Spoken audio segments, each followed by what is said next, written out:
लुधियाना के सुनील और उसकी बीवी रीटा एक अच्छे और संपन्न परिवार से ताल्लुक रखते थे। एक दिन रीटा की भाभी उसके घर आती है। रीटा, तुझे तो पता है तेरा भाई कुछ नहीं करता, ऊपर से 2 बच्चों की जिम्मेदारी, बेटी भी बड़ी हो गई है। तू तो बुआ है, कुछ मदद कर सकती है तो कर देना। कहाँ पैसे हैं भाभी, बस समझ लो किसी तरह हम लोग भी दिन काट रहे हैं। 2 ही तो कार है और मेरी बेटी भी बड़ी हो रही है। अब उसके लिए कार लेनी है तो 10 लाख का खर्चा तो लग ही जाएगा। तभी वहाँ सुनील आ जाता है। अरे शशि, क्या है, तू हमेशा पैसों के लिए परेशान क्यों रहती है? वैसे क्या जरूरत थी बेटी की शादी इतने बड़े घर में तय करने की? अरे पैसे नहीं थे तो ऐसे ही कर देती कहीं शादी। इतने बड़े होटल में क्यों कर रही है शादी? लेकिन यहाँ तो मामला शादी का है, डेट तय है। दरअसल तेरे भतीजे के पीएफ के पैसे आने हैं, पर उसमें देर हो रही है। जैसे ही पैसे आ जाएंगे मैं तेरे अकाउंट में डलवा दूंगी। ठीक है, हम लोग सोचकर बताएंगे। तभी वहाँ भतीजा आ जाता है। फूफा जी, आप लोग ही मदद कर सकते हैं, वरना तो कैसे काम होगा समझ में ही नहीं आ रहा। मैं वादा करता हूँ जैसे ही पैसे आ जाएंगे मैं आप लोगों को वापस कर दूंगा। हाँ भाई, ठीक है। अब देख भाई, हमारे लड़के तो सारा दिन घर पर पड़े रहते हैं, ना कमाते हैं ना कुछ कमाने की इच्छा रखते हैं। लेकिन चल, ये ले, कितने पैसे चाहिए? जी 4 लाख रुपए। ठीक है, लेकिन पैसे ध्यान से वक्त पर वापस लौटा देना। सुनील मुसीबत के वक्त बीवी के भतीजे की मदद तो कर देता है, लेकिन उन लोगों के जाने के बाद देख ले रीटा, तेरे मायके वालों ने मांगा तो दे दिया, वरना इन लोगों का मुझे कोई भरोसा नहीं है। अरे क्यों भरोसा नहीं है? इससे पहले तो कभी इन लोगों ने आपसे मदद भी नहीं ली। हाँ, ली तो नहीं, लेकिन पैसे की किल्लत ही रहती है ना इन लोगों के पास। अरे ठीक है ना, नहीं लौटा पाए तो भतीजे के ससुराल से निकाल देंगे। सुना है बड़े घर में शादी हो रही है। सुनील और रीटा पैसे तो दे देते हैं, लेकिन अगले रोज ही। हाँ भाई साले साहब, क्या हाल है? ठीक हूँ जीजा जी। क्या बात है, सालों बाद आपका फोन, जरूर कोई बात होगी, बताइए ना। अरे वो तेरी बड़ी भाभी आई थी, बेटी की शादी कर रही है ना, तो पैसे लेने के लिए मैंने दे दिए 4 लाख। सोचा भाई किसी गरीब की बेटी की शादी हो रही है, पुण्य मिल जाएगा। अच्छा किया जीजा जी, उनका बेटा बहुत मेहनती है, जल्द ही लौटा भी देगा। वहीं रीटा भी फोन करके हर किसी को पैसे देने की बात करती है। रीटा की भाभी शशि के पास उसके भाई का फोन आता है।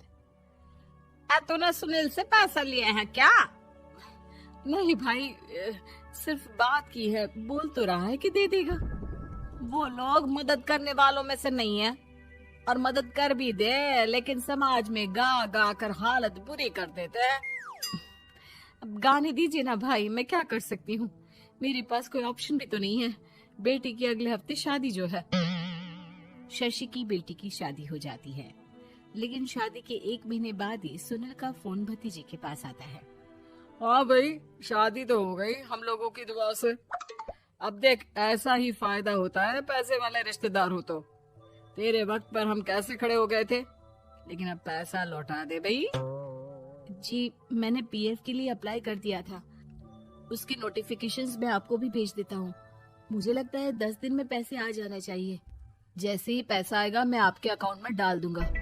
और ना जी ना, कोई नोटिफिकेशन नहीं चाहिए, पैसा चाहिए, पैसा। ठीक है अंकल, बस 10 दिन का समय दे दीजिए। अभी हफ्ता भी पूरा नहीं होता कि भतीजी के पास उसके गांव के दूर के चाचा का फोन आता है। अरे बेटा, क्या बात है, सुनील के कोई पैसे ले रखे हैं तो दे क्यों नहीं देता? हाँ चाचा जी, बात तो हुई थी, 10 दिन का वक्त मांगा है, उम्मीद है हो ही जाएगा। अरे फोन कर रहा है, रोज बता रहा था कि बेटी की शादी में मदद की थी। अब क्या है ना, भले ही शादी 10 दिन रोक देते, लेकिन सुनील से मदद नहीं लेनी चाहिए थी। याद है ना, मधु की मदद करके कितना बदनाम कर दिया था उसने पूरे घर को सोसाइटी में। हाँ चाचा जी, मैं भी यही सोच रहा था कि उन लोगों से मदद नहीं लेनी चाहिए थी। कई लोगों के फोन आ चुके हैं। वहीं रीटा अपनी भाभी को फोन कर देती है। क्या है भाभी, कब पैसे लौटाओगी? पता है ना ये कितना बोल रहे थे, तुम्हारे बोलने पर मैंने पैसे दिए हैं। भाभी अब तो आपके बेटे की कार बेच दो और हम लोगों के पैसे दे दो। अरे लेकिन रीटा, बात तो 3 महीने की हुई थी ना, अभी तो 2 महीने भी नहीं हुए पैसा लिए, थोड़ा तो सब्र करो। नहीं नहीं भाभी, वैसे मेरा बेटा टिक्कू आ रहा है आप लोगों के घर रहने के लिए, उसको अच्छे से खिलाना पिलाना, समझी? भाभी को समझ में नहीं आता कि वो क्या करे। वो बेटे से बात करती है। अरे माँ, इन लोगों से मदद लेकर सच में बहुत बड़ी गलती कर दी। मुझे खुद समझ में नहीं आता कि कैसे इन लोगों के पैसे जल्द से जल्द दे दूं। तभी डोरबेल बजती है और रीटा का बेटा टिक्कू घर में आता है। आओ बेटा, मामी के घर पहली बार आए हो रहने? आप पापा बोल रहे थे कि आप लोग पैसे का ब्याज तो दे नहीं पाओगे, तो तब तक मैं यहीं रह लूं। और हाँ, मैं एसी के बिना नहीं सो पाता। आप लोग अपना देख लेना और पैसे जल्दी लौटा देना, क्योंकि मैं थोड़ा जल्दी जाना चाहता हूँ। रीटा का फोन शशि के पास आता है। भाभी, पैसे कब तक दोगे? बेटी की विदाई के बाद शशि के घर का माहौल बिल्कुल बदल जाता है। वो हर वक्त बेटे से उसके पीएफ के पैसे पूछती, और पीएफ यानी कि सरकारी काम। आजकल में पूरा 1 महीना और बीत जाता है। भाभी, मैं और ये अमेरिका जा रहे हैं, घूमने के लिए पैसों की बहुत जरूरत है। रीटा, मैं पूरी कोशिश कर रही हूँ कि जल्द से जल्द पैसे का इंतजाम कर दूं, लेकिन पक्का नहीं बोल सकती। तभी सुनील का फोन भतीजे के पास आता है। देख माना 3 महीने की बात हुई थी पैसे लौटाने के लिए, लेकिन अभी मुझे पैसों की काफी जरूरत है। मैं अमेरिका जा रहा हूँ, तो पैसे मैंने किसी से ब्याज में पकड़ लिए हैं। तू हर महीने 4 लाख का 20,000 ब्याज डाल देना मेरे अकाउंट में। सुनील फोन रख देता है, लेकिन भतीजा काफी परेशान हो जाता है। वो ऑफिस से शाम को घर आता है कि माँ पूछती है, क्या हुआ बेटा? बेटा माँ को सारी बात बता देता है। माँ भगवान के सामने हाथ जोड़कर खड़ी हो जाती है और रोने लगती है कि तभी बेटे का मोबाइल पर मैसेज बजता है। माँ, पीएफ के पैसे आ गए। और वो ऑनलाइन ही सुनील के पैसे वापस कर देता है। भला हो भगवान का। लेकिन आज एक बात तो समझ में आ गई, मदद हमेशा उन लोगों से लो जो मदद के बदले आपसे मदद में दी गई रकम ही वापस लें, ना कि समाज में आपकी इज्जत।